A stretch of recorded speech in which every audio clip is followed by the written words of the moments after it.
प्रभु जीशु तो महा अनुग्रह दान आम पुनर्बार अक्टोबर मास द्वितीय सप्ताह पदार्पण करूँ। आज विजय दिवस अपराह समय आम प्रभुंर निकटवर्ती हवा समय गत दिन समस्त मंगलदान को स्मरण करूँ करूँ निकटवर्ती हवा बाइबल से प्रकार लिखा जाए जेणु समस्त विषय द्वारा और निमंते जुगे जुगे गौरव ताहांकर आमेन।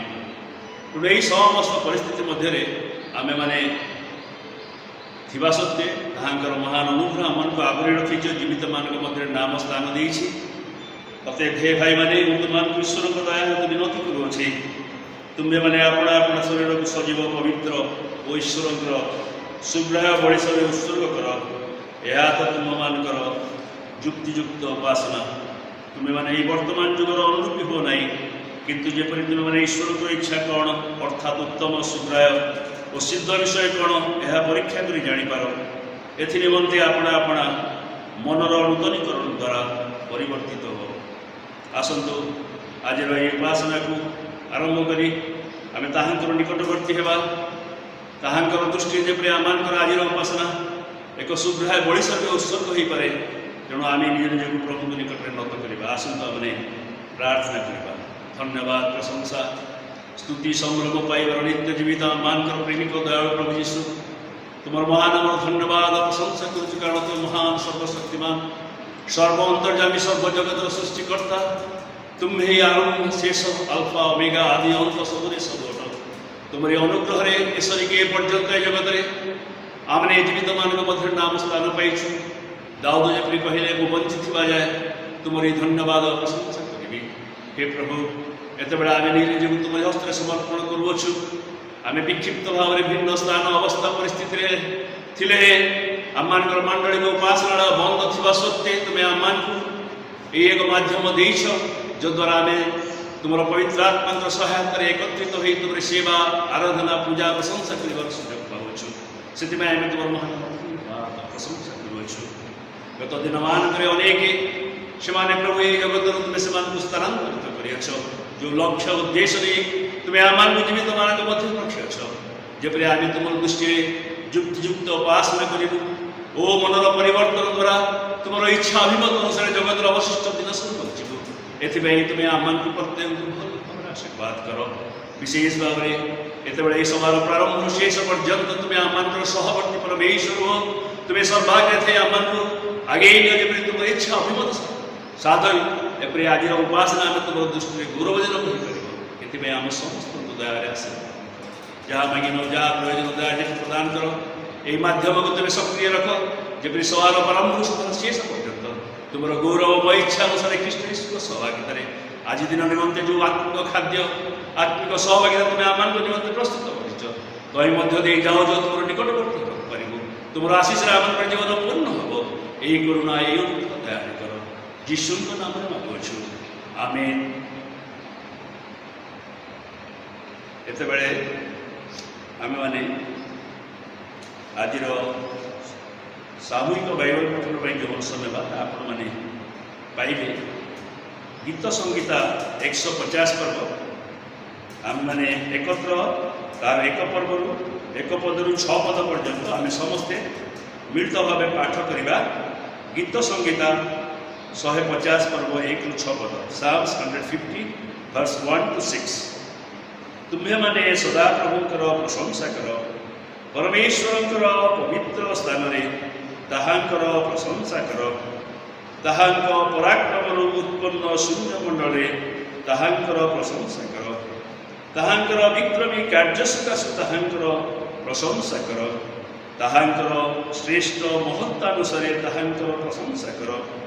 तुरी ध्वनि रे ताहांकर प्रशंसा कर। नेवल और वीणा यंत्र रे ताहांकर प्रशंसा कर। दारवाद्य और नृत्य द्वारा ताहांकर प्रशंसा कर। तारयुक्त यंत्र और बंशी रे ताहांकर प्रशंसा कर। उच्च करताल रे ताहांकर प्रशंसा कर। उच्च करताल ध्वनि रे ताहांकर प्रशंसा कर। निश्वास प्रश्वास धरी प्रत्येक प्राणी सदा प्रभुंकर प्रशंसा करू। तुम्हें माने सदा प्रभुंकर प्रशंसा कर। प्रभु ये पठित वाक्य आशीर्वाद करतु। आज उपासना आमने जो संगीत द्वारा प्रभु को गौरव देवाई जाऊँ मैंने पाइबे। उपासना संगीत तार 15 पृष्ठा मन चिंता कि सृष्टिकर्ता चिंतुछंती नित्य मो भाई।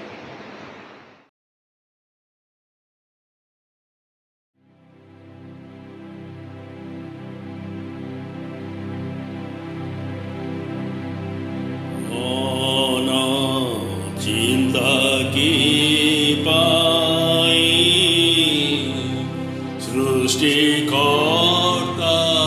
चिंतुछंती नित्य मो पाई। ये मते करिले सृष्टि रखिछंती दया दृष्टि दिवानिशि मोर प्रति जानई मोहि। सृष्टिकर्ता चिंतुछंती नित्य मो पाई। मोर मंगल प्रकरण जहा प्रयोजन तांक इच्छारे प्रदान करन्ति सेहि। सृष्टिकर्ता चिंतुछंती नित्य मो पाई। जन्म कालु ए पर्यंत जाहांक द्वारा रखित भविष्यते से नितांत खुलिबे नाही। सृष्टिकर्ता चिंतुछंती नित्य मो पाई। तांक ठारे आश्रय नोहिछि निराश केहि। तेबे व्यर्थ रे कि पाई चिंतित मोहि। सृष्टिकर्ता चिंतुछंती नित्य मो पाई। चिंता करी सबु भार न देई प्रभु पयर। पाइछि केहि मंगल जानु कि तुहि। सृष्टिकर्ता चिंतुछंती नित्य मो पाई। सर्वचिंता परिहारी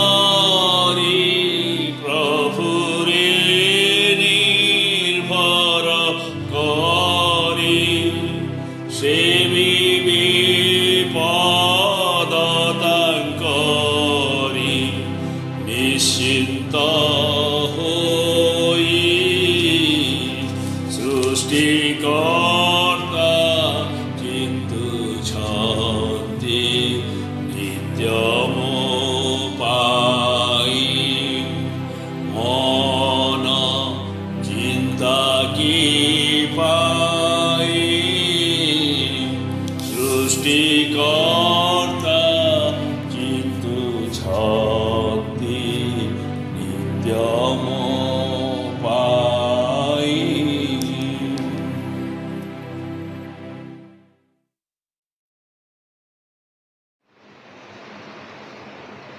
ବର୍ତ୍ତମାନର ଚିନ୍ତା ନିମନ୍ତେ ଯେଉଁ ଅଂଶ ଧର୍ମଶାସ୍ତ୍ର ବାଇବଲରୁ ନିଆଯାଇଛି ତାହା ଆପଣମାନେ ପାଇବେ। ଏଫିସି ମଣ୍ଡଳୀ ନିକଟକୁ ପ୍ରେରିତ ପାଉଲଙ୍କ ପତ୍ର ତାର 5 ପର୍ବ 23 ପଦରୁ 30 ପଦ ପର୍ଯ୍ୟନ୍ତ। Ephesians chapter 5 verse 23 to verse 30 ସେହି ସ୍ଥାନରେ ଏହି ପ୍ରକାର ଲେଖାଯାଏ, କାରଣ ଖ୍ରୀଷ୍ଟ ଯେପରି ମଣ୍ଡଳୀର ମସ୍ତକ ସ୍ୱରୂପ, ସ୍ୱାମୀ ମଧ୍ୟ ସେହିପରି ସ୍ତ୍ରୀର ମସ୍ତକ ସ୍ୱରୂପ, ପୁଣି ଖ୍ରୀଷ୍ଟ ଆପଣା ଶରୀର ରୂପ ମଣ୍ଡଳୀର ତ୍ରାଣକର୍ତ୍ତା। ହଁ, ମଣ୍ଡଳୀ ଯେପରି ଖ୍ରୀଷ୍ଟଙ୍କର ବଶୀଭୂତା, ସେହିପରି ସ୍ତ୍ରୀମାନେ ମଧ୍ୟ ସବୁ ବିଷୟରେ ଆପଣା ଆପଣା ସ୍ୱାମୀର ବଶୀଭୂତା ହେଉ। ହେ ସ୍ୱାମୀମାନେ, ଖ୍ରୀଷ୍ଟ ଯେପରି ମଣ୍ଡଳୀକି ପ୍ରେମ କଲେ, ତୁମ୍ଭେମାନେ ମଧ୍ୟ ସେହିପରି ଆପଣା ଆପଣା ସ୍ତ୍ରୀମାନଙ୍କୁ ପ୍ରେମ କର। ସେ ତ ତାହା ନିମନ୍ତେ ଆପଣାକୁ ଉତ୍ସର୍ଗ କଲେ, ଯେପରି ବାକ୍ୟ ଓ ଜଳ ପ୍ରକ୍ଷାଳନ ଦ୍ୱାରା ସେ ତାହାକୁ ପରିଷ୍କାର କରି ପବିତ୍ର କରନ୍ତି, ଯେପରି ମଣ୍ଡଳୀ ନିଷ୍କଳଙ୍କ, ନିଖୁନ୍ତ ଓ ସମସ୍ତ ପ୍ରକାର ଦୋଷରହିତ ହୋଇ ପବିତ୍ର ଓ ଅନନ୍ୟ ହୁଏ। ଆଉ ଏହିପରି ଗୌରବମୟ ଅବସ୍ଥାରେ ସେ ତାହାକୁ ଆପଣା ନିକଟରେ ଉପସ୍ଥିତ କରନ୍ତି। ସେହିପରି ସ୍ୱାମୀମାନଙ୍କର ମଧ୍ୟ ଆପଣା ଆପଣା ସ୍ତ୍ରୀମାନଙ୍କୁ ନିଜ ନିଜ ଶରୀର ସଦୃଶ୍ୟ ପ୍ରେମ କରିବା ଉଚିତ। ଯିଏ ନିଜ ସ୍ତ୍ରୀକୁ ପ୍ରେମ କରେ, ସେ ଆପଣାକୁ ପ୍ରେମ କରେ। କେହି ତ ଆପଣା ଶରୀରକୁ କେବେ ଘୃଣା କରେ ନାହିଁ, ମାତ୍ର ତାହା ଭରଣପୋଷଣ ଓ ଲାଳନ ପାଳନ କରେ। ଖ୍ରୀଷ୍ଟ ମଧ୍ୟ ମଣ୍ଡଳୀ ପ୍ରତି ସେହିପରି କରନ୍ତି, ତେଣୁ ଆମ୍ଭେମାନେ ତାହାଙ୍କ ଶରୀରର ଅଙ୍ଗ ପ୍ରତ୍ୟଙ୍ଗ। ପ୍ରଭୁ ଏହି ପଠିତ ବାକ୍ୟ ଉପରେ ଆଶୀର୍ବାଦ କରନ୍ତୁ। ଯେତେବେଳେ ମଣ୍ଡଳୀର ସଙ୍ଗୀତ ଦଳକୁ ସ୍ୱାଗତ କରିବି, ସେମାନେ ଆତ୍ମିକ ଆରାଧନା ସଙ୍ଗୀତର 135 ପୃଷ୍ଠାର ଗୀତ सारे पृथ्वी के लोग अपना जिहोवा का जय जयकार करें, ଏହା ମାନେ ସେମାନଙ୍କ ସହିତ ମିଳିତ ହୋଇ ନିଜ ନିଜ ଗୃହରେ ଗାଇବା। ଏହି ଗୀତ ଗାଉଥିବା ସମୟରେ ଆମେ ପ୍ରଭୁଙ୍କ ଚରଣକୁ ଆଣିଥିବା ଦାନ ସଂଗ୍ରହ କରିବା, ଆଉ ପ୍ରଭୁଙ୍କ ନିମନ୍ତେ ତାହା ଉତ୍ସର୍ଗ କରାଯିବ। ଆମଙ୍କର ବ୍ୟକ୍ତିଗତ ଧନ୍ୟବାଦର ଦାନ ବା ଯେକୌଣସି ମାନତ ଦାନ, ଯେକୌଣସି ନୈବେଦ୍ୟ ଆପଣମାନେ ପ୍ରସ୍ତୁତ ହୋଇଛନ୍ତି ତାହା ସଂଗ୍ରହ କରିବେ।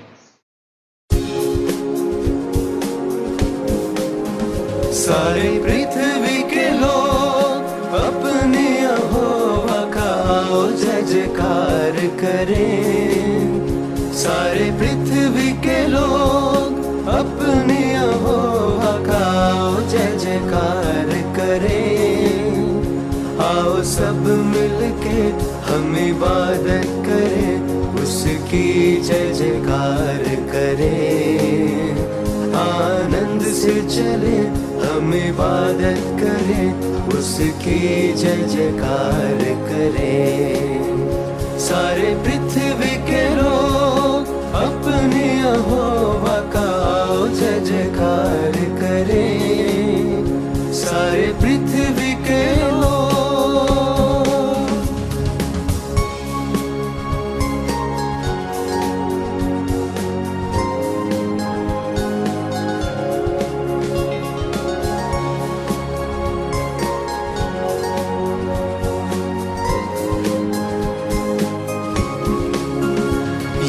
जान रखो यहोवा खुदा है, बनाया हमको हम उसके ही है।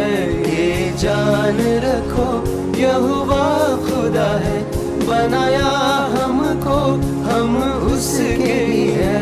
हम बंदे हैं वो हमारा खुदा, उसकी चराई की भेड़े हैं। हम बंदे हैं हमारा खुदा, उसकी चराई की भेड़े हैं। सारे पृथ्वी के लोग अपने यहोवा का जय जयकार करें। सारे पृथ्वी के लोग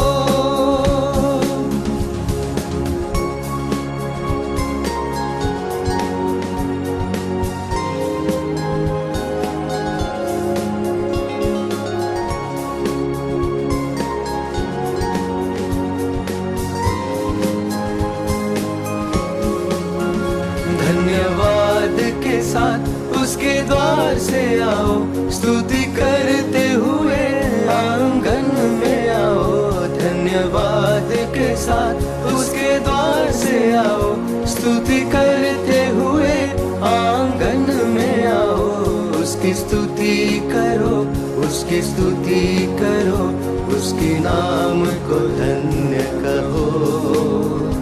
उसकी स्तुति करो, उसकी स्तुति करो, उसके नाम को धन्य कहो। सारी पृथ्वी के लोग अपने यहोवा का जय जयकार करें। सारे पृथ्वी के लोग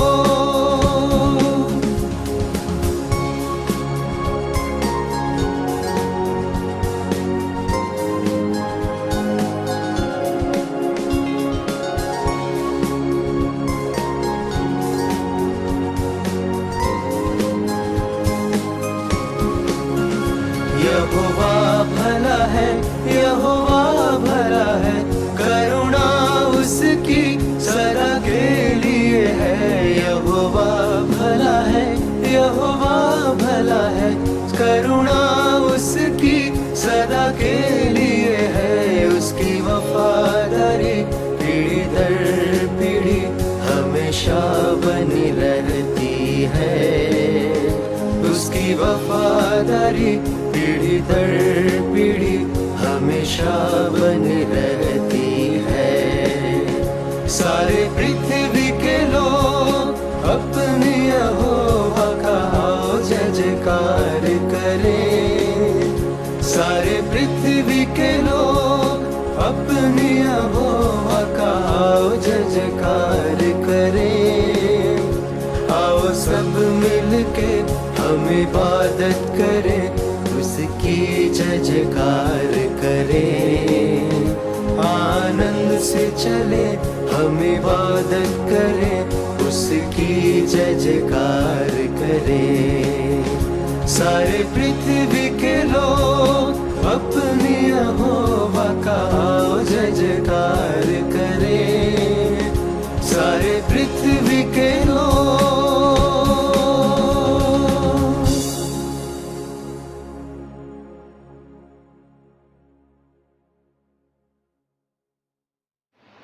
ମୁଁ ବର୍ତ୍ତମାନ ମଣ୍ଡଳର ସମ୍ପାଦକଙ୍କୁ ଆହ୍ୱାନ କରେ ସେ ସାପ୍ତାହିକ ମାଣ୍ଡଳିକ ବିଜ୍ଞାପନ ଆମମାନଙ୍କ ନିମନ୍ତେ ପ୍ରଦାନ କରେ। ଈଶ୍ୱରଙ୍କ ପ୍ରେମମୟ ନାମରେ ଉପାସନାରେ ଅଂଶଗ୍ରହଣ କରିଥିବା ପ୍ରତ୍ୟେକଙ୍କୁ ସ୍ୱାଗତ ଏବଂ ଅଭିନନ୍ଦନ ଜଣାଏ। ମଣ୍ଡଳର ଅନୁରୋଧ ରକ୍ଷା କରି ଈଶ୍ୱରଙ୍କ ଦାସ ଆଚାର୍ଯ୍ୟ ଉପେନ୍ଦ୍ର ପରିଚ୍ଛା ପବିତ୍ର ବାକ୍ୟ ପରିବେଷଣ କରୁଥିବାରୁ ହାର୍ଦ୍ଦିକ ଧନ୍ୟବାଦ ଜ୍ଞାପନ କରେ। ଈଶ୍ୱର ତାଙ୍କୁ ସଠିକ୍ ଭାବରେ ବାକ୍ୟର ନିଗୁଡ଼ ଅର୍ଥ ଉପସ୍ଥାପନ କରିବା ପାଇଁ ଶକ୍ତିଯୁକ୍ତ ଭାବରେ ବ୍ୟବହାର ଓ ଆଶୀର୍ବାଦ କରନ୍ତୁ। ଜଣେ ଭାଇ ଧନ୍ୟବାଦ ଦାନ 100 ଟଙ୍କା ଦେଇଅଛନ୍ତି ଏବଂ ପ୍ରାର୍ଥନା ଲୋଡ଼ିଅଛନ୍ତି। ଆମମାନଙ୍କର ଜାଣତ ତଥା ଅଜାଣତରେ ପୀଡ଼ିତ, ରୋଗାଗ୍ରସ୍ତ, ଚିକିତ୍ସିତ ଏବଂ ଦୁଃଖ କଷ୍ଟ ଓ ସମସ୍ୟାରେ ଥିବା ବ୍ୟକ୍ତିମାନଙ୍କ ନିମନ୍ତେ ପ୍ରାର୍ଥନା କରିବା। ମଣ୍ଡଳର ସମସ୍ତ କାର୍ଯ୍ୟକ୍ରମ ପାଳକଙ୍କ ପରିବାର ନିମନ୍ତେ ପ୍ରାର୍ଥନା କରିବା। ଦେଶର ନେତା ନେତ୍ରୀ ଏବଂ ଶାସନ ଭାରରେ ଥିବା ବ୍ୟକ୍ତିବିଶେଷମାନଙ୍କ ପାଇଁ ପ୍ରାର୍ଥନା କରିବା। ଈଶ୍ୱରଙ୍କ ରାଜ୍ୟ ନିମନ୍ତେ କାର୍ଯ୍ୟ କରୁଥିବା ସମସ୍ତ ସଂସ୍ଥା ଅନୁଷ୍ଠାନ ବ୍ୟକ୍ତିମାନଙ୍କ ନିମନ୍ତେ ପ୍ରାର୍ଥନା କରିବା। ସପ୍ତାହ ବ୍ୟାପୀ ସଂଗୃହୀତ ହୋଇଥିବା ଦାନ ନିମନ୍ତେ ପ୍ରାର୍ଥନା କରିବା। କରୋନା ମହାମାରୀର ଉପଯୁକ୍ତ ଉପଚାର ଓ ସମାଧାନ ନିମନ୍ତେ ସାମର୍ଥ୍ୟ ପରମେଶ୍ୱରଙ୍କ ନିକଟରେ ପ୍ରାର୍ଥନା କରିବା। ପ୍ରଚାରିତ ହେବାକୁ ଥିବା ବାକ୍ୟ ଓ ଆଚାର୍ଯ୍ୟ ଉପେନ୍ଦ୍ର ପରିଚ୍ଛାଙ୍କୁ ଈଶ୍ୱରଙ୍କ ଚରଣ ତଳେ ସମର୍ପଣ କରିବା। ପ୍ରାର୍ଥନା ଓ ବିଶ୍ୱାସ ସହିତ ସୁସ୍ଥ ଓ ସୁରକ୍ଷିତ ରହିବା। ଧନ୍ୟବାଦ, ପ୍ରଶଂସା, ସ୍ତୁତି, ସମ୍ଭ୍ରମ ପାଇବାର ନିତ୍ୟ ଜୀବିତ ଆମମାନଙ୍କର ପ୍ରେମିକ ଦୟାଳୁ ପ୍ରଭୁ ତୁମର ଧନ୍ୟବାଦ ପ୍ରଶଂସା କରୁଛୁ। ଆଜିର ଏହି ବିଜୟ ଦିବସର ଅପରାହ୍ନରେ ଆମେ ବିଭିନ୍ନ ସ୍ଥାନ ଅବସ୍ଥା ପରିସ୍ଥିତିରେ ଥିଲେ ହେଁ ଏକତ୍ରିତ ହୋଇ ତୁମର ଧନ୍ୟବାଦ ପ୍ରଶଂସା କରୁ କରୁ ତୁମର ନିକଟବର୍ତ୍ତୀ ହେବା ପାଇଁ ସୁଯୋଗ ଦେଲ, ସେଥିପାଇଁ ଧନ୍ୟବାଦ ଦେଉଛୁ। ଏତେବେଳେ ପ୍ରଭୁ ଗତ ସପ୍ତାହ ବ୍ୟାପୀ ସମସ୍ତ ମଙ୍ଗଳ ଦାନ ଓ ଅନୁଗ୍ରହ ପାଇଁ ତୁମକୁ ଧନ୍ୟବାଦ ଦେଉ। ଆମମାନଙ୍କର ମଧ୍ୟରେ ଥିବା ଅସୁସ୍ଥ, ପୀଡ଼ିତ, ରୋଗଗ୍ରସ୍ତ, ଚିନ୍ତିତ, ଭାବିତ ସମସ୍ତ ଭାଇ ଭଉଣୀମାନଙ୍କୁ ତୁମ ନିକଟକୁ ଆଣୁଅଛୁ। ପ୍ରାଣ ଜଗତରେ ଥିଲାବେଳେ तुम्हें समस्त प्रति दयारे विगलित हल और से तुम हस्त हृदय प्रसारित कल और जीशु नाम से सुस्थता प्रदान कल। विशेष भाव में दिन मानक आम प्रिय भाई जनसन पीटर देखिए चिकित्साधीन अवस्था आईपीएच था आम भौणी ऋतुश्री बिहारी से सुदूर भोपाल में चिकित्साधीन अवस्था था और आम भाई सच्चिदानंद प्रमाणी भौणी प्रभु जिते भाई भौणी वयोज्येष्ठ समस्त तुम निकट को आणुअछु से तुम हस्ते समर्पण करुछु। यही महामारी समय जो मैंने दुर्बल बा गत दिन मानक पीड़ितावस्था थे से तुम्हें दया संपूर्ण स्वस्थता दया प्रदान कर। ये महामारी जीवा पर्यंत आम मंडल प्रत्येक पुओ झील माँ बापा समस्त तुम से सुरक्षार बलय मध्य आवरी रखि था जपरी कौन सी महामारी प्रकोप से जीवन को स्पर्श न करे एपाई तुम्हें करुणा कर। ये महामारी द्वारा जो परिवार मैंने आर्थिक भाव में दुखग्रस्त चिंतित समस्या मध्य अच्छा प्रभु आम से निमंते प्रार्थना करुछु से समस्त प्रकार अभाव जीशु नाम से भाव में विद्याभ्यास जनित जो समस्या सब रही प्रभु ये दिन मानक स्कूल कॉलेज बंद थी आम से पिला रखुचु प्रभु से मैंने किपर यही वर्षर अवशिष्ट समय किपर से पाठ को आयाथित करें से प्रभु सारा देश में यही महामारी द्वारा आज प्रत्येक दिन अनेक प्रभु मृत्युवरण करती अनेक लोक मैंने चिकित्साधीन अवस्था विभिन्न हस्पिटाल विभिन्न प्रकार परिस्थिति मध्य अच्छा आम समस्त निमंते प्रार्थना करुछु प्रभु तुम्हें दया कर करुणा कर हो प्रभु तुम्हें अनुग्रह कर तुम से दया सिंहासन प्रभु तुम दया प्रेरण कर जो मैंने प्रभु तुम आश्रित तुम्हारे लोक मैंने प्रभु आज विभिन्न प्रकार कष्ट क्लेश अच्छा आओ तुम सेवा कार्य अनेक स्तर में बाधा आसी प्रभु आओ समस्त अभाव मोचन कर सर्व प्रकार पूर्णता मध्य जो मैंने विभिन्न प्रकार मानत दान धन्यवाद दान आज तुम निकट में प्रभु स्वर्ग तुले से समस्त दान प्रभु तुम्हें दया ग्रहण कर तुम्हें स्पर्श कर ताकि तुम्हें सूचि कर और ताकि तुम राज्य धार्मिकता निमंते प्रचुर बहुल भाव व्यवहार कर। विशेष भाव में आज यही उपासना तुम प्रिय दास भाई उपेन्द्र परीक्षा को तुम्हें मनोनीत कर तुलसी वाक्य सेवा निमंते प्रभु जीशु नाम करुछु। हे प्रभु तुम्हें तापर तुम से हस्त रख और मुखर वाक्य अंतकर ध्यान प्रभु सुधार हो निजर ज्ञान सुविवेचना ध्वनि मात्र तुम आत्मोच्चारण कर जब आज आमने समस्ते परितृप्त हो आम आत्मीय क्षुदास निवारण हो यही प्रकार बलिष्ठ और शक्तियुक्त भाव कर परिवार समस्त चिंता ये वयस्क अवस्था से समस्त सेवा कार्य व्यवहार करुच से धन्यवाद प्रशंसा करूँ तुम हस्त समर्पण करुछु। हे प्रभु तुम्हें बहुल्य आशीर्वाद कर सबार अवशिष्ट समय समस्त समय तुम हस्त समर्पण करुछु। सर्वाग्रे तुम्हें थे सब गौरव संभ्रम तुम्हें नियो और आम को तुम आत्मिक सुस्थिरता दया कर जीशु नाम मांगुछु आमीन। एत बेले आमने प्रभु यीशुकर विशेष सेवक ये सारा ओडिशा रे परिचित आचार्य उपेन्द्र परीक्षा को प्रभु यीशु नाम स्वागत करुछु। वयसाधिक अवस्था से आम सेवार निजक नियोजित कर मंडली पक्ष हार्दिक धन्यवाद और कृतज्ञता अर्पण करूँ प्रभु यीशु नाम स्वागत करुछु। आचार्य उपेन्द्र परीक्षा प्रभु जीशु आश्चर्य नाम राउरकेला बाप्टिस्ट मंडलीर कर्मकर्ता मुख्य मान गति धन्यवाद जनाऊँगी एवं समस्त श्रोताबंधु विश्वासी विश्वासिनी भाई भौणी गति धन्यवाद जनाऊँगी। सर्वशक्तिमान परमेश्वर आश्चर्य नाम धन्य हो से सर्वदा सदा प्रभु परमेश्वर अटंती तांकर प्रभुत्व सदाकाल निमंते उन्नत अटे तेणु प्रभु गौरव नाम जय हो। प्रिय बंधु मैंने वर्तमान 6-7 मास हम ओडिशा रे जो महामारी चली जहाँफल समुदाय पृथ्वी हुलस्थुल କମ୍ପମାନ ତାହା ଅନିବାର୍ଯ୍ୟ ପୂର୍ବକ ଏ ପର୍ଯ୍ୟନ୍ତ ଚାଲି ଆସିଛି, ଏହା ଆପଣମାନେ ଜାଣନ୍ତି। ଆଉ ସେଥିପାଇଁ ମୁଁ ଆପଣମାନଙ୍କ କତିରେ ପରମେଶ୍ୱରଙ୍କର ବାକ୍ୟରୁ ଆଲୋଚନା କରିବା ପୂର୍ବରୁ ପ୍ରଭୁଙ୍କ କତିରେ ପ୍ରାର୍ଥନା କରିବି, ଦୟାକରି ସହଯୋଗ କରନ୍ତୁ। ମହିମାମୟ ଗୌରବ ସନ୍ଧ୍ୟାମୟ ସର୍ବଶକ୍ତିମାନ ପ୍ରଭୁ, ତୁମର ଆଶ୍ଚର୍ଯ୍ୟ ନାମ ଧନ୍ୟ ହଉ। ତୁମେ ଅତି ମହାନ ପ୍ରଭୁ, ସମସ୍ତ ସୃଷ୍ଟିର ଆକର, ସ୍ଥିତିର ଆକର ତୁମେ ପ୍ରଭୁ। ଜଗତରେ ଯାହା ସବୁ ଆମେ ଦେଖୁଛୁ, ଦେଖିପାରୁନାହୁଁ, ଏସବୁ ତୁମେ ସୃଷ୍ଟି କରିଛ। ତୁମ ନାମ ଧନ୍ୟ ହଉ। ପ୍ରାର୍ଥନା କରୁଛୁ ପ୍ରଭୁ, ଏ ଦୁର୍ଦିନରେ ତୁମେ ଆପଣ ଲୋକମାନଙ୍କର ସହବର୍ତ୍ତୀ, ତେଣୁ ତୁମ ନାମ ଧନ୍ୟ ହଉ। ରାଉରକେଲା ବାପ୍ଟିଷ୍ଟ ମଣ୍ଡଳୀର ଭାଇ ଭଉଣୀଙ୍କୁ, ସମସ୍ତ ବିଶ୍ୱାସୀମାନଙ୍କୁ, ତୁମ ଦାସ ଦାସୀମାନଙ୍କୁ ବାକ୍ୟର ଆଶୀର୍ବାଦ କର। ଆଗାମୀ ସମୟମାନଙ୍କରେ ତୁମର ଶକ୍ତିରେ କଢ଼ାଇ ନିଅ। ଗୌରବ ମହିମା ତୁମର ହେଉ। ସ୍ୱର୍ଗୀୟ ପିତା ପ୍ରଭୁ ଯୀଶୁଙ୍କ ନାମରେ ପ୍ରାର୍ଥନା କଲି, ଆମେନ୍। ପ୍ରଭୁ ଯୀଶୁଙ୍କ ନାମରେ ରାଉରକେଲା ବାପ୍ଟିଷ୍ଟ ମଣ୍ଡଳୀର ଭାଇ ଭଉଣୀମାନଙ୍କୁ ସମସ୍ତଙ୍କର ପ୍ରେମ ନମସ୍କାର ଜଣାଏ। ପ୍ରେଜ୍ ଦ ଲର୍ଡ। ପ୍ରିୟ ବନ୍ଧୁମାନେ, ଆମେ ଏଇ କଥା ଜାଣି ରଖୁ ଯେ ବର୍ତ୍ତମାନ ଚାଲୁ ରହିଥିବା ମହାମାରୀ ଉପରେ ପଦେ କହିଲା ପରେ ଆଜିର ଆଲୋଚନା ମଧ୍ୟକୁ ଆମେ ଯିବା। ମହାମାରୀ ପ୍ରକୃତ ଭାବରେ ଅତି ଭୟଙ୍କର ରୂପ ଧାରଣ କରିଥାଏ ଓ କରିଥିଲା ମଧ୍ୟ। ମହାମାରୀରେ ସୁରକ୍ଷା ଅଛି, ମହାମାରୀରେ ବିନାଶ ବି ଅଛି। ସୁରକ୍ଷା ଅଛି ବୋଲି ମୁଁ ଆପଣମାନଙ୍କୁ କହିବି, ଗୀତ ସଂହିତା 91:10 ପଦରେ, ତୁମ୍ଭର ତମ୍ବୁକୁ କୌଣସି ମାରି ଆସିବ ନାହିଁ। ଏ ହେଉଛି ସୁରକ୍ଷା। ପ୍ରଭୁ ତାଙ୍କ ଲୋକମାନଙ୍କ ପାଇଁ ସୁରକ୍ଷା ପ୍ରଦାନ କରିଛନ୍ତି।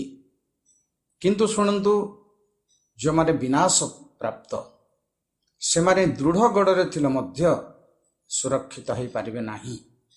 ସେମାନେ ଗୁହାରେ ଥାନ୍ତୁ, ଦୃଢ଼ ଗଡ଼ରେ ଥାନ୍ତୁ। ଜିହିଜିକଲ 33:27 ପଦରେ ଲେଖା ଅଛି, ସେମାନେ ମହାମାରୀରେ ବିନଷ୍ଟ ହେବେ। ତେଣୁ ରକ୍ଷା ପାଇବା ପାଇଁ ପ୍ରଭୁ ସର୍ବଶକ୍ତିମାନ ଆମମାନଙ୍କର ଉଦ୍ଧାର ସାଧନକାରୀ, ସେ ଅଧର୍ମ କ୍ଷମାକାରୀ, ରୋଗ ସୁସ୍ଥକାରୀ, ବିନାଶରୁ ପ୍ରାଣ ମୁକ୍ତକାରୀ ଅଟ।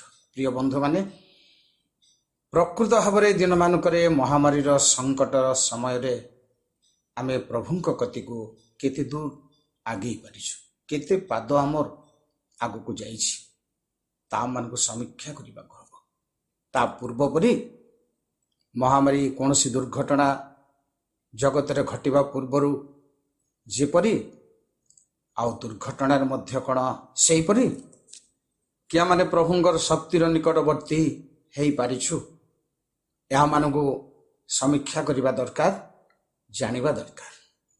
ଜୀବନଯାତ୍ରାକୁ ସମୀକ୍ଷା କରିବା ନିହାତି ଦରକାର। କାରଣ ପ୍ରେରିତମାନଙ୍କର ଭାଷାରେ ଯେତେବେଳେ ସେମାନେ ଜଳଯାତ୍ରା କରୁଥିଲେ, ଜଳ ଉପରେ ଜାହାଜ ଯାଉ ଯାଉ କେତେ ଗଭୀରରେ ଜାହାଜ ଯାଉଛି, ଜାହାଜ ତଳେ କେତେ ଗଭୀର ପାଣି ଅଛି, ସେମାନେ ବାରମ୍ବାର ମାପୁଥିଲେ, ବାରମ୍ବାର କଳ୍ପନା କରୁଥିଲେ। ତାର ଅର୍ଥ ହେଉଛି, ଆମେ ଆଜି ବୁଝିବା, ଆମ ବିଶ୍ୱାସ ରୂପ ଜାହାଜ କେତେ ଗଭୀର ପାଣି ଉପରେ ଚାଲିଛି, ଯିବ କୋଉଠିକି। ତେଣୁ ଆପଣ ଆପଣଙ୍କୁ ସମୀକ୍ଷା କରିବା ନିହାତି ଦରକାର। ଶୁଣନ୍ତୁ ପ୍ରିୟ ବନ୍ଧୁ, ମହାମାରୀର 6 ପ୍ରକାର ଆଶଙ୍କାକୁ, ଅର୍ଥାତ୍ 6 ପ୍ରକାର ରହସ୍ୟପୂର୍ଣ୍ଣ ମହାମାରୀର କଥା ପଦେ ଶୁଣନ୍ତୁ ମୌଖିକ ଭାବରେ। ପ୍ରଥମ କଥା, ମାରି କୁହାଯାଏ, ମହାମାରୀ ନୁହଁ। ମାରି ହେଉଛି, ମୁଁ ଆପଣଙ୍କୁ ସେତିକି ବେଳେ କହିଥିଲି ସୁରକ୍ଷା ଅଛି ବୋଲି, ଗୀତ ସଂହିତା 91:10 ମାରି, ଗଣନା 8:19 ମାରି, ମହାମାରୀ ନୁହଁ। କିନ୍ତୁ ଆଜି ମୁଁ କହିପାରିବିନି ଆପଣଙ୍କୁ କେଉଁ ଘଟଣାରେ ମାରି ହୁଏ, କେଉଁ ଘଟଣାରେ ମହାମାରୀ ହୁଏ। ଏ 6 ପ୍ରକାର ମହାମାରୀ କେଉଁ କେଉଁ ଘଟଣାରେ ହେବାର ସମ୍ଭାବନା, ତାହା ଆମେ ଆଲୋଚନା କରିପାରୁନାହୁଁ। ଶୁଣନ୍ତୁ, ପ୍ରଥମ ନମ୍ବର ହେଉଛି ମାରି, ଦ୍ୱିତୀୟ ନମ୍ବର ଆପଣମାନେ ଦେଖିବେ ମହାମାରୀ। ମହାମାରୀ ଗଣନା 14 ପର୍ବର 37 ପଦରେ ଲେଖା ହେଇଛି, ଆଶୀର୍ବାଦର ଦେଶର ବିପକ୍ଷରେ ଯେଉଁମାନେ ଅପଖ୍ୟାତି କଲେ, କିଣାନ୍ ଦେଶକୁ ଦେଖିବାକୁ ଯାଇ, ଅନୁସନ୍ଧାନ କରିବାକୁ ଯାଇ କିଣାନ୍ ଦେଶର ସପକ୍ଷରେ କଥାବାର୍ତ୍ତା ନ କରି କିଣାନ୍ ଦେଶର ବିପକ୍ଷରେ କଥାବାର୍ତ୍ତା କଲେ। ତେଣୁ ସେଇଥିରେ ଲେଖାଯାଏ ମହାମାରୀରେ ବିନଷ୍ଟ ହେଲେ। ଦ୍ୱିତୀୟ କଥା ମହାମାରୀ। ତୃତୀୟ କଥା ଶୁଣନ୍ତୁ, ବିଶେଷ ମହାମାରୀ ବା ଅତି ମହାମାରୀ ବୋଲି କୁହାଯାଏ। ଗଣନା 11 ପର୍ବର 33 ପଦରେ ଅତି ମହାମାରୀ। ଭୋଜନ ପାନର ମାତ୍ରାଧିକ, ସୀମା ବାହାରେ ଭୋଜନ ପାନ, ପରମେଶ୍ୱରଙ୍କର ଇଚ୍ଛା ବାହାରେ ଭୋଜନ ପାନ, ଅର୍ଥାତ୍ ଆକାଶରୁ ପକ୍ଷୀ ବୃଷ୍ଟି ହେବା ବେଳେ ସେମାନେ ମାଂସ ଚୋବେଇବା ପୂର୍ବରୁ ମୁଖରେ ଥାଉ ଥାଉ ଖାଇବା ଅଭିଳାଷକୁ ଯେତେବେଳେ ଆହୁରି ପ୍ରକାଶ କଲେ, ପରମେଶ୍ୱର ଅତି ମହାମାରୀରେ ସେମାନଙ୍କୁ ସମର୍ପଣ କଲେ। ପ୍ରିୟ ବନ୍ଧୁମାନେ, ଏ ତୃତୀୟ ମହାମାରୀ ଅତି ମହାମାରୀ। ଚତୁର୍ଥ ମହାମାରୀ ଶୁଣନ୍ତୁ, ଦ୍ୱିତୀୟ ବିବରଣ 32 ଅଧ୍ୟାୟର 24 ପଦରେ ପରମେଶ୍ୱରଙ୍କ ବିଦ୍ରୋହାସିଆରୀ ମାନଙ୍କ ପାଇଁ ସେ ସ୍ଥାନରେ ଲେଖା ଅଛି ବିଷାକ୍ତ ମହାମାରୀରେ ମରିବେ। ଏ ମହାମାରୀ ପ୍ରିୟ ଭାଇ ଭଉଣୀମାନେ ବିଷାକ୍ତ ମହାମାରୀ। ବେଳକୁ ବେଳ ମହାମାରୀର ନାଁ ସବୁ ଭୟଙ୍କର ଅଛି। ମୁଁ ଆପଣଙ୍କୁ ପରବର୍ତ୍ତୀ ମହାମାରୀ କଥା କହିବି ଯେ ଚତୁର୍ଥ ମହାମାରୀ ଦେଖିଲେ ଆପଣ ମାରୀ, ମହାମାରୀ, ଅତି ମହାମାରୀ, ବିଷାକ୍ତ ମହାମାରୀ। ପଞ୍ଚମ କଥା ଶୁଣନ୍ତୁ, ଗୀତ 91ର 3 ପଦରେ ସର୍ବନାଶକ ମହାମାରୀ। ଏ ମହାମାରୀ ସର୍ବନାଶ ଘଟାଇବ। ବର୍ତ୍ତମାନ ଚାଲୁଥିବା ମହାମାରୀରେ କୌଣସି ଦେଶରେ କିଛିଟା ମରୁଛନ୍ତି, ଆଉ କୌଣସି ଦେଶରେ ଅଧିକ ମରୁଛନ୍ତି। ଗୋଟିଏ ଗୃହରେ ତ ଜଣେ ଚାଲିଗଲେ ତ ଆଉ ଅବଶିଷ୍ଟ ଲୋକ ବଞ୍ଚିଛନ୍ତି, କିନ୍ତୁ ଏ ପଞ୍ଚମ ନମ୍ବର ମହାମାରୀର ନାଁ ସର୍ବନାଶକ ମହାମାରୀ। ଏହା ଆପଣ 91 ଗୀତ ସଂହିତାର 3ରେ ଦେଖିବେ। ପ୍ରିୟ ବନ୍ଧୁମାନେ, 6 ନମ୍ବର ମହାମାରୀ ଶୁଣନ୍ତୁ, 91 ଗୀତ ସଂହିତାର 6 ପଦରେ ସେଠି ଲେଖା ଅଛି ଅନ୍ଧକାରଗାମୀ ମହାମାରୀ। ତେଣୁ ଏଇ ସମସ୍ତ ଗୋଟିଏ ପରେ ଗୋଟିଏ ଯଦି ଘଟିବ, କାରଣ ପୁରା କାଳରେ ଯାହା ସବୁ ଘଟିଅଛି ଶେଷ କାଳର ଉଦାହରଣ ସ୍ୱରୂପ। ଏସବୁ ଯେତେବେଳେ ଘଟିବ ପ୍ରିୟ ବନ୍ଧୁମାନେ, ପରିଣାମ କ'ଣ ହେବ? କାରଣ ଆପଣମାନେ ଜାଣିଛନ୍ତି ଯେ ଶେଷ ଦିନ ମାନଙ୍କରେ ପରମେଶ୍ୱର ସୁନ୍ନତି ମାନଙ୍କୁ ଅସୁନ୍ନତରେ ଦଣ୍ଡ ଦେବେ। ଯେଉଁମାନେ ସୁନ୍ନତି କିନ୍ତୁ ହୃଦୟରେ ସୁନ୍ନତ ନୁହନ୍ତି, ସେମାନଙ୍କୁ ଅସୁନ୍ନତ ଅବସ୍ଥାରେ ଦଣ୍ଡ ପ୍ରଦାନ କରିବେ। ଧାର୍ମିକକୁ ଅଧର୍ମାଚରଣରେ ଦଣ୍ଡ ଦେବେ। କାରଣ ଯେହେଜିକଲ 21 ପର୍ବ 5-6ରେ ଆପଣ ଦେଖିବେ ଧାର୍ମିକ ମାନଙ୍କୁ ସେମାନଙ୍କୁ ଅଧର୍ମରେ ଦଣ୍ଡ ପ୍ରାପ୍ତ ହେବେ।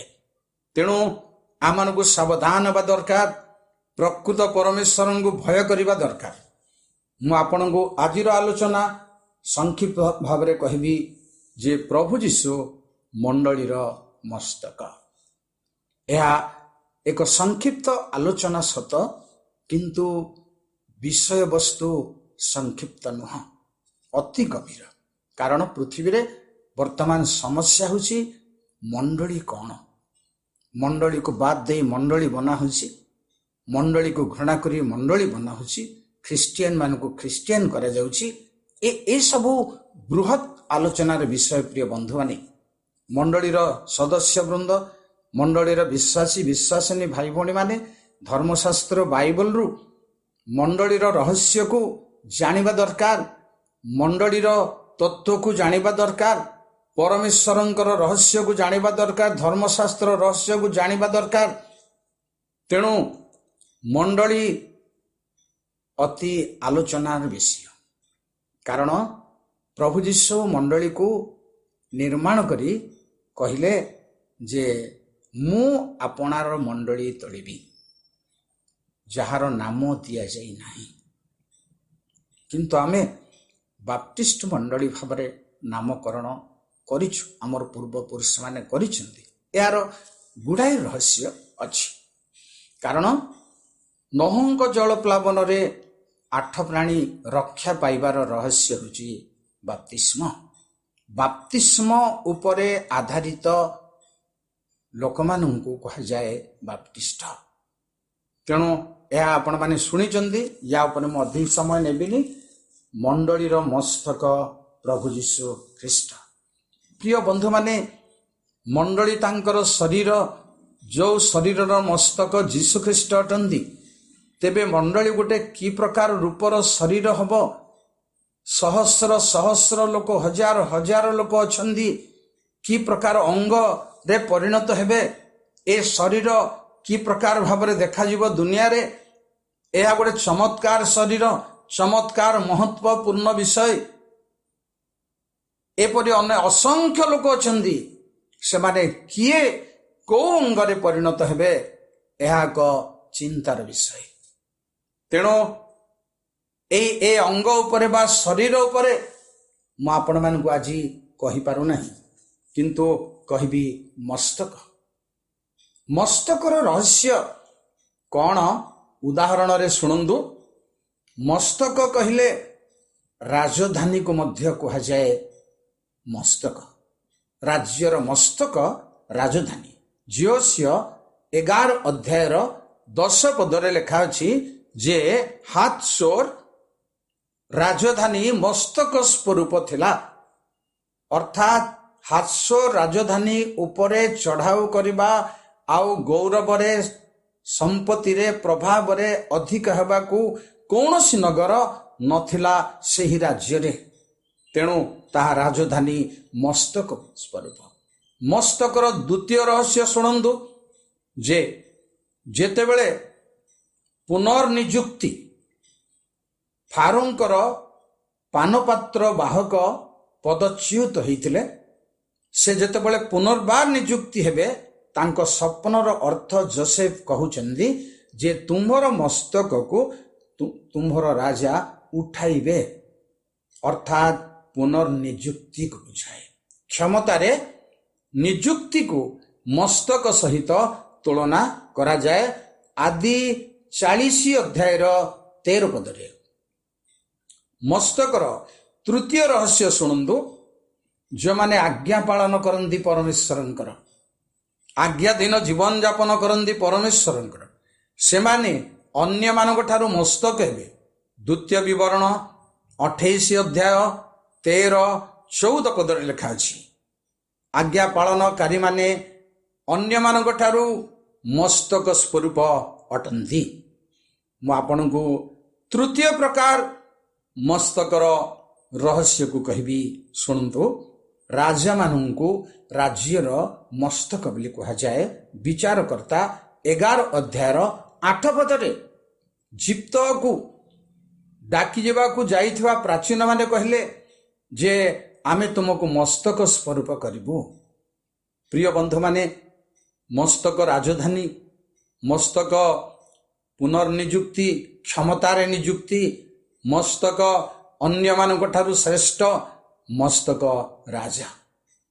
ପୁଣି ଯୀଶୁଖ୍ରୀଷ୍ଟଙ୍କର ମସ୍ତକ କଥା ଆମେ ଆଲୋଚନା କରିଛୁ। କାରଣ 1 କରନ୍ତି 11 ପର୍ବର 3 ପଦରେ ଲେଖା ଅଛି, ଯୀଶୁଖ୍ରୀଷ୍ଟ ପୁରୁଷମାନଙ୍କର ମସ୍ତକ। ମଣ୍ଡଳୀର ମସ୍ତକ ଶବ୍ଦ ଏଠି କୁହାଯାଇ ନାହିଁ, କିନ୍ତୁ ପୁରୁଷମାନଙ୍କର ମସ୍ତକ। ତେବେ ପ୍ରିୟ ଭାଇ ଭଉଣୀମାନେ, ସ୍ତ୍ରୀମାନଙ୍କର ମସ୍ତକ ସେ ନୁହନ୍ତି କି? ଏ ଜାଗାରେ କାହିଁକି ଲେଖା ହେଉଛି ପୁରୁଷର ମସ୍ତକ? କାରଣ ପୁରୁଷତ୍ୱ ପ୍ରକାଶ କରିବା ପାଇଁ ଧର୍ମଶାସ୍ତ୍ର ସ୍ଥାନେ ସ୍ଥାନେ କୁହାଯାଏ। ପୁରୁଷତ୍ୱ ପ୍ରକାଶ କରିବାର ରହସ୍ୟକୁ ପୁରୁଷମାନଙ୍କର ମସ୍ତକ ବୋଲି କୁହାଯାଏ। ଅର୍ଥାତ୍ ବିଚାରକର୍ତ୍ତା 8 ପର୍ବର 21 ପଦରେ ଲେଖା ଅଛି, ଯେ ଯେମନ୍ତ ପୁରୁଷ ତାହାର ତେମନ୍ତ ବୀରତ୍ୱ।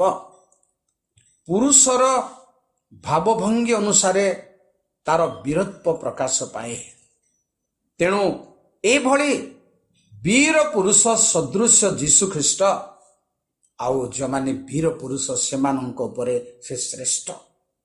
ତେଣୁ ଏଭଳି ମସ୍ତକ ପ୍ରଭୁ ଯୀଶୁ ଖ୍ରୀଷ୍ଟ ଅଟନ୍ତି। ତଥାପି ଶୁଣନ୍ତୁ, ଦିନେ ସେ କହିଲେ ଜଣେ ଲୋକଙ୍କୁ, ଯିଏ କହୁଥିଲେ ଯୀଶୁଙ୍କୁ, ଆପଣ ଯେଉଁ ସ୍ଥାନକୁ ଯିବେ ମୁଁ ସେ ସ୍ଥାନକୁ ଯିବି। ସେତେବେଳେ ମାଥିଉ 8 ପର୍ବର 20 ପଦରେ ଯୀଶୁ କହିଲେ ଯେ ଆକାଶର ପକ୍ଷୀର ବସା ଅଛି, କୋକିଶିଆଳର ଗର୍ତ୍ତ ଅଛି, ମନୁଷ୍ୟ ପୁତ୍ରଙ୍କର ମୁଣ୍ଡ ଗୁଞ୍ଜିବାର ସ୍ଥାନ ନାହିଁ। ପ୍ରିୟ ବନ୍ଧୁମାନେ, ଏହାର ରହସ୍ୟ କ'ଣ ଆପଣ ଚିନ୍ତା କରିଛନ୍ତି? ଯେ ମୁଣ୍ଡ ଗୁଞ୍ଜିବା ପାଇଁ ପ୍ରକୃତ ଭାବରେ ପ୍ରଭୁ ଯୀଶୁ ଖ୍ରୀଷ୍ଟଙ୍କର ସ୍ଥାନ ନଥିଲା କି? ମୁଣ୍ଡ ଗୁଞ୍ଜିବା ଦରକାର କ'ଣ? ପ୍ରଭୁ ତାଙ୍କ ମୁଣ୍ଡକୁ ଗୁଞ୍ଜିବେ କୋଉଥିପାଇଁ, କୋଉ ଉଦ୍ଦେଶ୍ୟରେ କହିଲେ? ଆକୁ ଇଂରାଜୀରେ ଦେଖିବେ ହେଲମେଟ ବୋଲି କୁହାଯାଏ। ମସ୍ତକର ଟୋପରକୁ ବୁଝାଏ। ଟୋପରରେ ସେ ମସ୍ତକ ରଖିବେ। ଗୀତ ସଂହିତା 60 ପର୍ବର 7ରେ କୁହାଯାଏ, ଇଫ୍ରେମ୍ ମୋହର ମସ୍ତକ ଗୁଞ୍ଜିବାର ସ୍ଥାନ, ଅର୍ଥାତ୍ ଏଇଠି ଟୋପର ବୋଲି ହେଲମେଟ ବୋଲି କୁହାଯାଏ। ହେଲମେଟରେ ସେ ମୁଣ୍ଡକୁ ରଖିବେ। ସେଇ ହେଲମେଟ ଯୋଉଠି ମୁଣ୍ଡ ରଖିବେ ତାହା ଇଫ୍ରେମ୍ ଅର୍ଥାତ୍ ଫଳବାନ। ଯୋଉ ଖ୍ରୀଷ୍ଟିଆନ ଆତ୍ମିକ ଭାବରେ ଫଳବାନ, ସେମାନଙ୍କଠାରେ ତାଙ୍କର ମୁଣ୍ଡ ରଖିବାର ଜାଗା ଅଛି, ଆଉ ଦୁନିଆରେ କୋଉଠି ନୁହଁ। ତେଣୁ କୁହାଯାଏ ଏପରି ମସ୍ତକ, ଯୋଉ ମସ୍ତକ ଫଳବାନ ଇଫ୍ରେମ୍ ଲୋକମାନଙ୍କଠାରେ ହିଁ ରଖିବେ। ଗୀତ ସଂହିତା 108ର 8 ପଦ। ତେଣୁ ତାହାଙ୍କ ମସ୍ତକର ରହସ୍ୟ ଏହା। ତାପରେ ଶୁଣନ୍ତୁ, ଏଇ ଯୋଉ ମସ୍ତକ ତାଙ୍କର ଏକ ଚିନ୍ତାର ବିଷୟ। ଚିନ୍ତାର ବିଷୟ ମାନେ ସେ ମଣ୍ଡଳୀର ମସ୍ତକ ହେବେ। ତାହାଙ୍କର ମସ୍ତକର ରହସ୍ୟ ମଣ୍ଡଳୀର ମସ୍ତକ ହେବେ ବୋଲି ଆମେ ଧର୍ମଶାସ୍ତ୍ରରୁ ବିଭିନ୍ନ ଜାଗାରୁ ଶୁଣୁଛୁ ଯେ ଏଫେସୀ 1 ପର୍ବର 22 ପଦ, କଲୋସୀ 1 ପର୍ବର 18 ପଦ ସେ ମଣ୍ଡଳୀର ମସ୍ତକ ଅଟନ୍ତି। ଏଫେସୀ 5 ପର୍ବର 23 ପଦ, ସ୍ୱାମୀ ଯେପରି ସ୍ତ୍ରୀର ମସ୍ତକ ସେହିପରି ମଣ୍ଡଳୀର ମସ୍ତକ ଖ୍ରୀଷ୍ଟ। ଅର୍ଥାତ୍ ମଣ୍ଡଳୀ ତାଙ୍କ ବଶ୍ୟତା ସ୍ୱୀକାର କରିବା ଦରକାର, ଖ୍ରୀଷ୍ଟଙ୍କ ଆଜ୍ଞାର ବାଧ୍ୟ ରହିବା ଦରକାର, ଆଉ ତାଙ୍କ ଇସାରାରେ ଚାଲିବା ଦରକାର। ତାଙ୍କ ପ୍ରେରଣାରେ, ତାଙ୍କ ଜାଗରଣରେ ଚାଲିବା ହେଉଛି ମଣ୍ଡଳୀ ଶରୀର ହେବ। କାରଣ ମସ୍ତକରେ, ଶରୀରର ମସ୍ତକରେ ମସ୍ତିଷ୍କ, ମସ୍ତକରେ ଆଘ୍ରାଣ, ମସ୍ତକରେ ଶ୍ରବଣ, ମସ୍ତକରେ ଦର୍ଶନ, ମସ୍ତକରେ କଥନ। କଥା କହିପାରିବା ଶକ୍ତି ମୁଣ୍ଡ ଭିତରେ, ଆଘ୍ରାଣ କରିବା ଶକ୍ତି ମୁଣ୍ଡରେ, ଦେଖିବା ପାଇଁ, ଶୁଣିବା ପାଇଁ, ଏସବୁ ଚିନ୍ତା କରିବା ଶକ୍ତି ମସ୍ତକରେ। ମସ୍ତକର ଇସାରାରେ, ମସ୍ତିଷ୍କର ଚାଳନାରେ ଅଙ୍ଗ ପ୍ରତ୍ୟଙ୍ଗ ସବୁ ଚାଲୁ ହୁଏ। ପ୍ରତ୍ୟେକ ପ୍ରଭୁଙ୍କର ଲୋକମାନେ, ମଣ୍ଡଳୀର ବିଶ୍ୱାସିନୀ ମାନେ ପ୍ରଭୁ ଯୀଶୁଙ୍କର ଆଜ୍ଞା ବାହାରେ ଯେବେ ଯାଉଛନ୍ତି, ସେମାନେ ମଣ୍ଡଳୀର ଅଙ୍ଗ ନୁହନ୍ତି। ଯେବେ ମଣ୍ଡଳୀ ପ୍ରଭୁ ଯୀଶୁ ଖ୍ରୀଷ୍ଟଙ୍କର ଆଜ୍ଞା ବାହାରେ ଅଛି, ସେମାନଙ୍କର ମସ୍ତକ ପ୍ରଭୁ ନୁହନ୍ତି। ତେଣୁ ପ୍ରଭୁଙ୍କ ଆଜ୍ଞାଧୀନକୁ ବୁଝାଏ ଏସବୁ ମସ୍ତକ। ତାଙ୍କ ମସ୍ତକ, ପ୍ରିୟ ଭାଇ ଏବଂ ଭଉଣୀମାନେ, ଦିନେ ଯୋହନ ସୁସମାଚାର 20 ପର୍ବର 7 ପଦରେ ଗାମୁଛା ବନ୍ଧା ହେଇ କବର ଦିଆଯାଇଥିଲା। ମୁଁ ପର କଥା ପ୍ରଥମେ କହୁଛି, ପଛ କଥା ଆଗରୁ କହୁଛି। ଶୁଣନ୍ତୁ, ବନ୍ଧା ଯାଇଥିଲା। ଆଜି ମସ୍ତକର ଦୃଢ଼ୀକରଣ ପାଇଁ, ଶୋଭା ପାଇଁ ମୁଣ୍ଡରେ ବନ୍ଧା ଯାଉଥିଲା। କାରଣ ମୂଷାଙ୍କୁ ପରମେଶ୍ୱର କହିଲେ, ତୁମ୍ଭେ ହାରୋଣର ଶ୍ରୀ ଓ ଶୋଭା ସକାଶେ ମସ୍ତକରେ ପାଗ ବାନ୍ଧିବାକୁ କହିବ। ଅର୍ଥାତ୍ ମସ୍ତକ ସ୍ୱରୂପ ଲିଡର ମାନଙ୍କର ଆଧ୍ୟାତ୍ମିକ ଶୋଭା ରହିବା ଦରକାର। ପାଗ ବାନ୍ଧିବା ପାଇଁ ଜରୁରୀ ନୁହଁ। ଈଶ୍ୱରଙ୍କର ଆଶୀର୍ବାଦ, ଆଧ୍ୟାତ୍ମିକ ଜ୍ଞାନ, ବୁଦ୍ଧି, ବିଚକ୍ଷଣତା, ଆଦର୍ଶର ଶୋଭା ରହିବା ଦରକାର। ଏହା ହେଉଛି ମସ୍ତକରେ ଗାମୁଛା ବାନ୍ଧିବା, ଶୋଭା ବନେଇବା ସଙ୍ଗେ ସମାନ। କାରଣ ସେ ଗାମୁଛାକୁ କୁହାଯାଏ 7 ପଦରେ ଯେ ଭଙ୍ଗା ହୋଇ ଥୁଆ ଯାଇଥିଲା। ତାହା ଯେମିତି ସେମିତି ପଡ଼ି ନଥିଲା, ଭଙ୍ଗା ହୋଇ ଥୁଆ ଯାଇଥିଲା। ଫୋଲ୍ଡିଂ କ୍ଲଥଟି ଯେବେ ମେଲେଇ ଦେଉ ଛୋଟ ଆକାର ଥାଏ, ଫୋଲ୍ଡିଂରେ ଥିଲେ ବଡ଼ ଆକାର ହେଇଯାଏ। ଏପରି ରହସ୍ୟ ଅନେକ ଅଛି। ଏପରି ମସ୍ତକର ରହସ୍ୟ, ମସ୍ତକର ରହସ୍ୟକୁ ଆଉ ପଦେ କହିବି ଯେ ଯୋହନ ସୁସମାଚାର 19 ପର୍ବର 30 ପଦରେ ମସ୍ତକ ନୁଆଇଁ ପ୍ରାଣ ତ୍ୟାଗ କଲେ। ଆଜି ଖ୍ରୀଷ୍ଟିଆନ ମସ୍ତକ ନୁଆଇବାକୁ ଚାହୁଁନାହିଁ। ସବୁବେଳେ ମୁଣ୍ଡ ଟେକି କଥାବାର୍ତ୍ତା କରିବା ପାଇଁ, ନିଜର କଥା ରହିବା ପାଇଁ ମୁଣ୍ଡ ଟେକିବାକୁ ଚାହେଁ, କୋଉଠି ନମ୍ର ହେଇ ମସ୍ତକ ନତ କରିବାକୁ ଚାହେଁ ନାହିଁ। ଏ ଆଦର୍ଶ ପାଇଁ ସେ ମସ୍ତକ ନତ କରି ପ୍ରାଣ ତ୍ୟାଗ କଲେ। ପ୍ରଭୁ ଯୀଶୁ ଖ୍ରୀଷ୍ଟଙ୍କର ମସ୍ତକର ରହସ୍ୟ ମୁଁ ଆପଣଙ୍କୁ କହୁଛି। ତେଣୁ ଏହି ପ୍ରକାର ମସ୍ତକ ହେବା ଦରକାର। ସମସ୍ୟା ବେଳେ, ପରୀକ୍ଷା ଆସିଲେ, ବାଧା ଆସିଲେ, ତାଡ଼ନା ଆସିଲେ ମସ୍ତକକୁ ଅବନତ କରିବା ଦରକାର। ଆପଣମାନେ ବାଇବଲରେ ମସ୍ତକ ଅବନତ କଥା ତାଙ୍କ ସାଧୁମାନଙ୍କର ଆଉ ଦେଖିବେ, ଯେତେବେଳେ ପରମେଶ୍ୱରଙ୍କ ସାନ୍ନିଧ୍ୟରେ ତାଙ୍କ ସାଧୁମାନେ ମସ୍ତକ ଅବନତ କରିଥିଲେ। ପ୍ରିୟ ଭାଇ ଭଉଣୀମାନେ, ଆମେ ମଣ୍ଡଳୀ ବିଶ୍ୱାସୀ ବିଶ୍ୱାସିନୀର ଜୀବନ ଯାତ୍ରାରେ ଏପରି ପ୍ରତିକୂଳ ସମସ୍ୟାରେ, ବାଧାରେ ମୁଣ୍ଡ ନୁଆଇବା ଦରକାର। ପୁଣି ଶୁଣନ୍ତୁ, ପ୍ରଭୁ ସମାଧି ସ୍ଥାନକୁ ଯିବେ।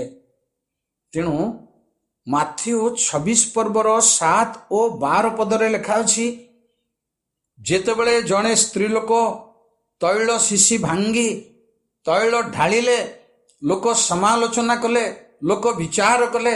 ଆଜି ପର୍ଯ୍ୟନ୍ତ ଈଶ୍ୱରଙ୍କ କାର୍ଯ୍ୟର ରହସ୍ୟ ନ ଜାଣି ସମାଲୋଚନା କରିବା, ବିଚାର କରିବା ଲୋକ ଅନେକ ଲୋକ ଅଛନ୍ତି।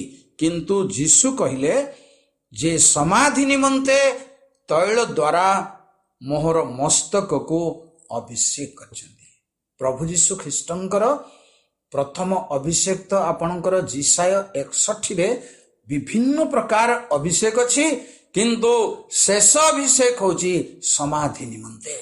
ଅର୍ଥାତ୍ ଖ୍ରୀଷ୍ଟିଆନ ସମାଧି ପ୍ରାପ୍ତ ହେବା ଦରକାର। କଲୋସି 2 ପର୍ବର 12 ପଦ ଅନୁସାରେ ଅହଙ୍କାର ପ୍ରତି, ଗର୍ବ ପ୍ରତି, ଅଭିମାନ ପ୍ରତି, ଆମର କଥା ଚଢ଼ାଉ କରିବା ପ୍ରତି ମରିବା ଦରକାର, ସମାଧି ପାଇବା ଦରକାର। ଏହା ହେଉଛି ସମାଧି ପ୍ରାପ୍ତ ନିମନ୍ତେ ମସ୍ତକରେ ତୈଳ ଢାଳିଲେ।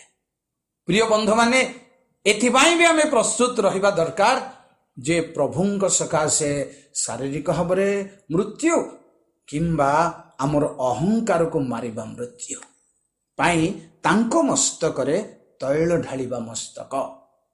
ଯୀଶୁ ଖ୍ରୀଷ୍ଟଙ୍କର ମସ୍ତକ ଗାମୁଛା ବନ୍ଧା ମସ୍ତକ। ଯୀଶୁ ଖ୍ରୀଷ୍ଟଙ୍କର ମସ୍ତକ ମୁଣ୍ଡ ଗୁଞ୍ଜିବାର ରହସ୍ୟପୂର୍ଣ୍ଣ ମସ୍ତକ। ଯୀଶୁ ଖ୍ରୀଷ୍ଟଙ୍କର ମସ୍ତକ, ପ୍ରିୟ ଭାଇ ଭଉଣୀମାନେ, ନତମସ୍ତକର ମସ୍ତକ। ତାପରେ ଶୁଣନ୍ତୁ, ମାର୍କ 15 ପର୍ବର 19 ପଦରେ ଆଘାତ ପ୍ରାପ୍ତ ମସ୍ତକ। ପ୍ରଭୁ ଯୀଶୁ ଖ୍ରୀଷ୍ଟଙ୍କର ମସ୍ତକରେ ଆଘାତ କଲେ। ଏ ଆଘାତ ପ୍ରାପ୍ତ ମସ୍ତକ। ଆପଣ ବାଇକ୍ ଚଲେଇଲା ବେଳେ କାହିଁକି ଟୋପର ପିନ୍ଧୁଛନ୍ତି? ହେଲମେଟ୍ କାହିଁକି ପିନ୍ଧୁଛନ୍ତି? ହେଲମେଟ୍ ନାହିଁ ତ ତୈଳ ନାହିଁ, ଦିଆଯିବ ନାହିଁ। ତେଣୁ ଖ୍ରୀଷ୍ଟିଆନ ମାନଙ୍କ କଥିରେ ମସ୍ତକରେ ଟୋପର, ହେଲମେଟ୍ ନିହାତି ରହିବା ପୂର୍ବରୁ ଆପଣ ମାଡ଼ ଖାଇବାକୁ ପଡ଼ିବ, ଲାଞ୍ଛନା ଭୋଗିବାକୁ ପଡ଼ିବ, ଆମେ ଦୁଃଖ ଭୋଗିବାକୁ ପଡ଼ିବ, ଏସବୁ କଷ୍ଟ ଭୋଗିବାକୁ ପଡ଼ିବ। କାରଣ ଆମ୍ଭମାନଙ୍କର ଅପରାଧ ସବୁ ତାହାଙ୍କ ମସ୍ତକରେ ବର୍ତ୍ତିଲା। ତେଣୁ ପ୍ରିୟ ଭାଇ ଭଉଣୀ ମାନେ, এই ମସ୍ତକ, ଆଘାତ ପ୍ରାପ୍ତ ମସ୍ତକ, କ୍ଷତି ଅଙ୍ଗୀକାର କରିବାକୁ ପଡ଼ିବ, ବାଧା ଅଙ୍ଗୀକାର କରିବାକୁ ପଡ଼ିବ, ଲୋକଙ୍କର ନିନ୍ଦା ଅପମାନ ଅଙ୍ଗୀକାର କରିବାକୁ ପଡ଼ିବ।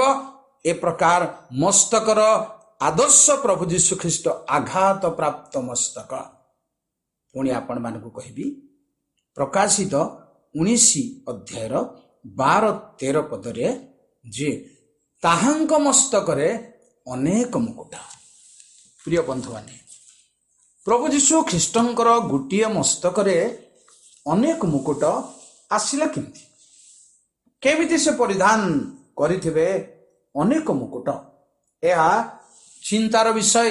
शुणु गोटे कहबी यीशु ख्रीष्टंकर अनेक मुकुट कौन कौन काहाकू बुझाए।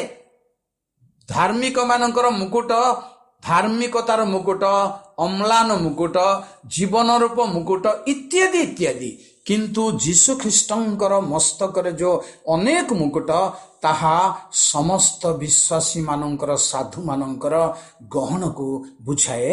प्रथम थेसलोनी 2:19 पद पढ़ुची शुणु। कारण आंभ मानक प्रभु यीशु ख्रीष्टंक आगमन समय ताहांक छामुरे आंभ मानकर भरोसा बा आनंद बा दर्पर मुकुट कौन अटे कि तुम्भे माने नुह। मुकुट प्रभुंक लोक माने।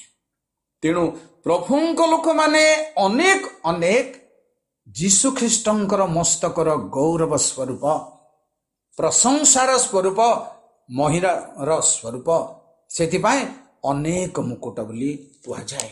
प्रिय बंधु माने एई भली से मंडलीर मस्तक जानि रखंदु।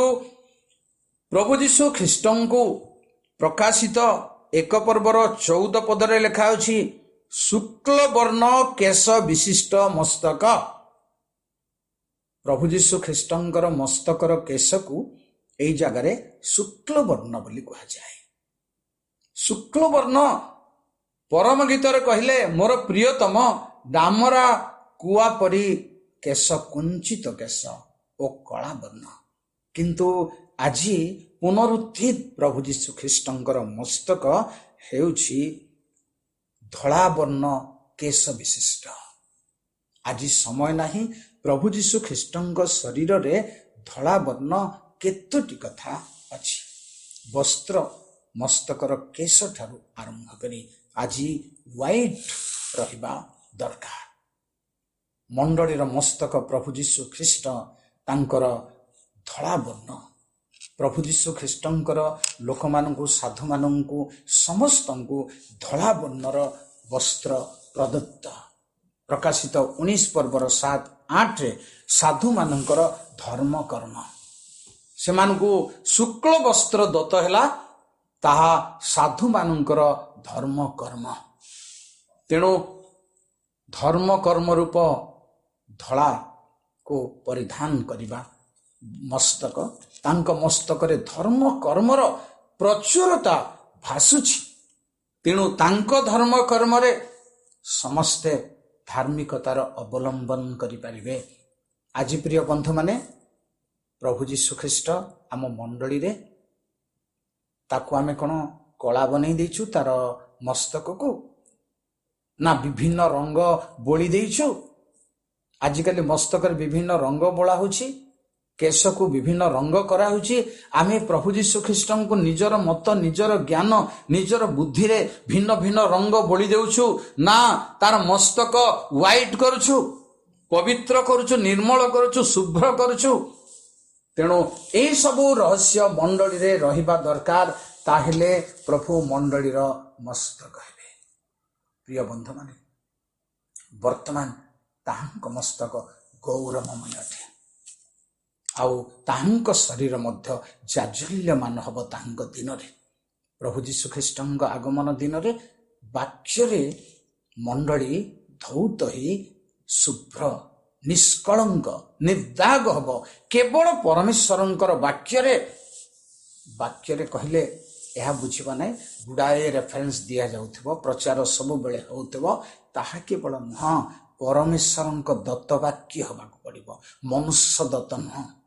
मनुष्य दत्तर अर्थ प्रभु तो वाक्य प्रदान करिवे नाही पुलपेटे ठिया हेबे नाही कि ओडिया रे कथा कहिबे नाही कि वीडियो रे कथा कहिबे नाही किंतु जो माने कहिबे सेमानकर कुहा ईश्वर दत्त हेउ पवित्र आत्मांकर अभिषेक रे हेउ या हेबा दरकार। तेणु आसंदु प्रभु यीशु ख्रीष्ट को आमर व्यक्तिगत जीवन कर्ता करी जहाकू कहा जाए 139 गीतर 13 पदरे तुम्हे मो मस्तकर कर्ता ତୁମେ ମୋ ମର୍ମର କର୍ତ୍ତା। ପ୍ରଭୁ ଆମର ମର୍ମର କର୍ତ୍ତା ହୁଅନ୍ତୁ, ପ୍ରଭୁ ଆମର ପରିବାରର କର୍ତ୍ତା ହୁଅନ୍ତୁ, ଆମର ମଣ୍ଡଳୀର କର୍ତ୍ତା ବା ମସ୍ତକ ହୁଅନ୍ତୁ, ରାଜଧାନୀ ହୁଅନ୍ତୁ, ରାଜା ହୁଅନ୍ତୁ, ସର୍ବେ ସର୍ବା ହୁଅନ୍ତୁ। ତାହେଲେ ପ୍ରଭୁଙ୍କ ଦିନରେ ମଣ୍ଡଳୀ ସୁରକ୍ଷିତ ହେବ। ପ୍ରଭୁ ସମସ୍ତଙ୍କୁ ଆତ୍ମିକ ଭାବରେ ସବୁ ପରିବାରକୁ, ସବୁ ଶ୍ରୋତା ବନ୍ଧୁକୁ ଆଶୀର୍ବାଦ କରନ୍ତୁ। ଧନ୍ୟବାଦ ସମସ୍ତଙ୍କୁ, ନମସ୍କାର। ଧନ୍ୟବାଦ ପ୍ରଶଂସା ଦେଉଛୁ ପ୍ରଭୁ ଏହି ସୁନ୍ଦର ସମୟ ପାଇଁ।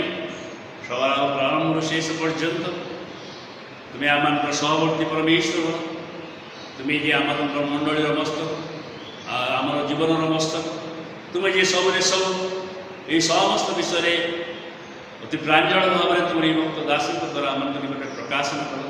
ସେଥିପାଇଁ ତୁମର ଧନ୍ୟବାଦ ଧନ୍ୟବାଦ ଗୁରୁ ପ୍ରଭୁ। ଆମେ ନିଜ ନିଜକୁ ତୁମ ହସ୍ତରେ ସମର୍ପଣ କରୁଅଛୁ। ଏ ଜୀବନର ଶେଷ ପର୍ଯ୍ୟନ୍ତ ତୁମେ ଆମମାନଙ୍କର ଜୀବନର ମସ୍ତକ ସ୍ୱରୂପେ ସତ୍ୟ ପଥେ, ଧର୍ମ ପଥେ ଓ ଅନନ୍ତ ଜୀବନ ପଥେ ଦୟାରେ ବଢ଼ାଇନିଅ। ଧନ୍ୟବାଦ ଦେଉଛୁ ତୁମର ପ୍ରିୟ ଦାସଙ୍କ ପାଇଁ, ତାଙ୍କର କାର୍ଯ୍ୟ ପାଇଁ, ତାଙ୍କର ପରିବାର ପାଇଁ। ସେ ଯେ ସ୍ଥାନରେ ଥାନ୍ତୁ ନା କାହିଁକି, ସ୍ୱସ୍ଥାନରେ ତାହାଙ୍କୁ ତୁମର ଗୌରବ ମହିମା ନିମନ୍ତେ ତୁମେ ଅଧିକରୁ ଅଧିକ ବ୍ୟବହାର କର ଓ ସଦାସର୍ବଦା ତାହାଙ୍କ ଦ୍ୱାରା ସମସ୍ତ ଗୌରବ ସମ୍ମାନ।